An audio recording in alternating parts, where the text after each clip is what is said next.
Hi guys, it's Ashley Bryant, and today I am bringing you another raw recipe. Okay, so with being raw, sometimes I miss things like bagels. And although I know I can sprout things like buckwheat, maybe add some raw oats, my body for some reason does not love those type of wheat things, even when they're sprouted. I have to eat those very sparingly. But I'm gonna let you know, all week I have been eating these Raw Everything Bagels. I probably made about 5 to 6 batches, and I probably eaten most of it. I only saved this batch I have now to bring this video to you. So I'm going to dive right into this recipe and how I made it.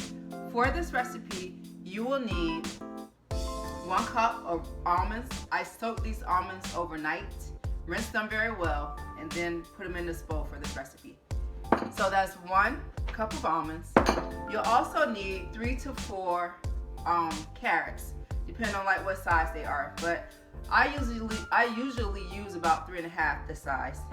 And once you chop it up, it looks something like this. So actually I should be throwing this in my food processor while I'm showing you. So you take the 1 cup of raw raw almonds that were soaked. Also, you're gonna need the carrots. You'll dump that in as well. Along with that, now this is the first part of making this bagel. You want to add 2.5 tablespoons of apple cider vinegar.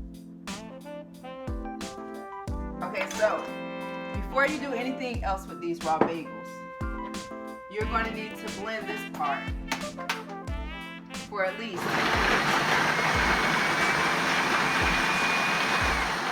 I'm going to say for at least 1.5 to 2 minutes. I would blend that very well. But for the sake of showing you this recipe really quickly, once you kind of blend that well, the next thing you are going to add is 3.5 tablespoons of flaxseed. And I got this from Trader Joe's. It's organic. And I prefer the organic to the regular. Just to me, it sits better with my stomach. So then you're going to add about 3.5 tablespoons of that.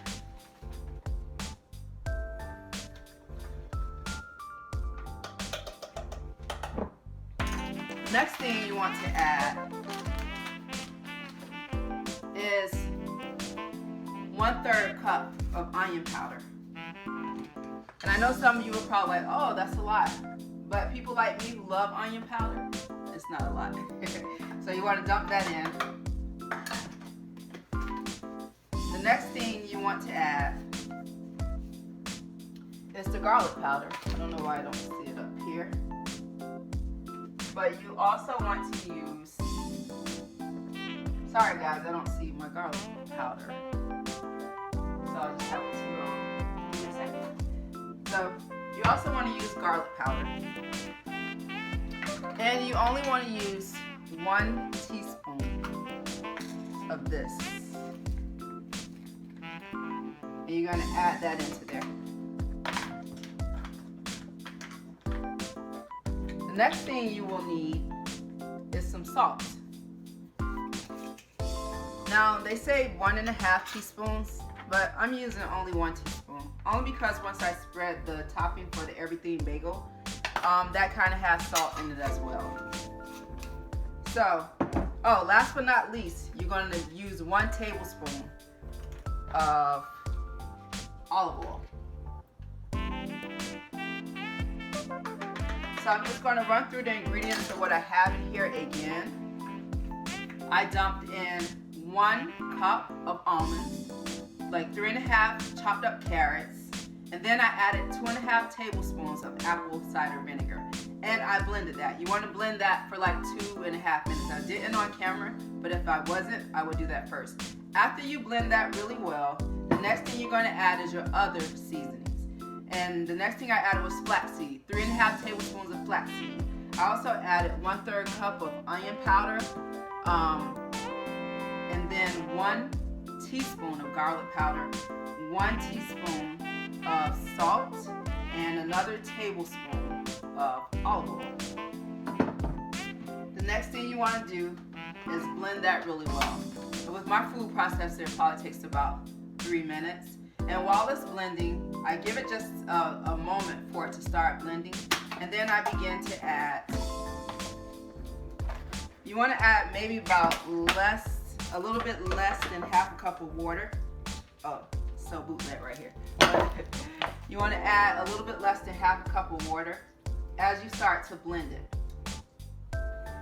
And so you're going to let that blend until it all meshes together well. And that can take anywhere, like I said, 2 to 3 minutes. So you're just blending it until it kind of gets this like meshed in texture.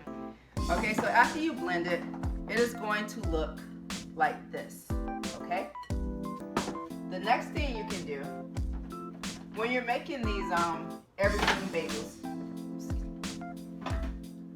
you want to take out your parchment paper. If you have new parchment paper, you're going to take something like almond,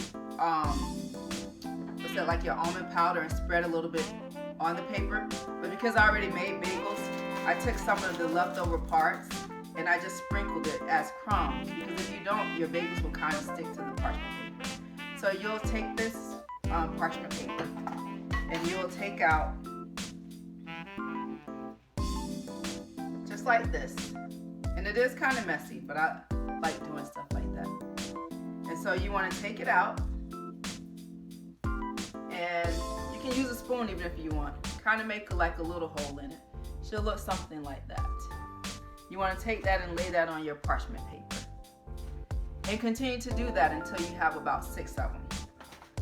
The last thing you want to do after you form your bagel is take this bagel seasoning. Now I got this from Trader Joe's, and it really is the bomb.com. So you want to take this and sprinkle this on top. And for normal people, they use a little, but for people like me, you overdo it. So I want to show you what it looks like after you have formed your bagels. It's going to look like this. See how beautiful that is? So you then can take these bagels. Now, for these bagels, you can add what toppings you want. I'm not going to go with feta cheese recipe for me because they already have almonds in it. I'm trying to avoid more nuts in the recipe to add to it. But I usually take like the bagel topping. Sorry, I have to take a moment to clean this stuff off my hands. It's kind of messy. All right. So you will take this bagel. I like to add a little mushroom with jalapenos. And you could add the top part of the bagel, which I kind of don't. I like it with just 1/2. And I take a little bit of mustard. Oh, that word is coming out. Sorry. Okay, so then I take a little spicy mustard, add it on the top. And voila, there you have it.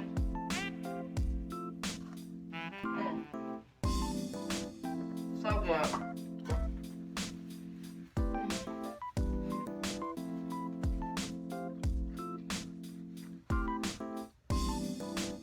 If you love bread and you love bagels, you're going to love this recipe.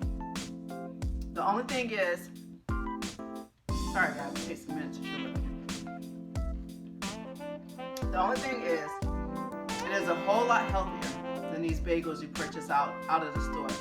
Not only do you know what's in it, but it is very easy to make. The only thing is, when it does go in a dehydrator, it takes about 24 hours to dry. So that's the only thing. But I hope that you learned something as far as bringing this recipe to you. If you would add anything, let me know. Until next time, have a great taste.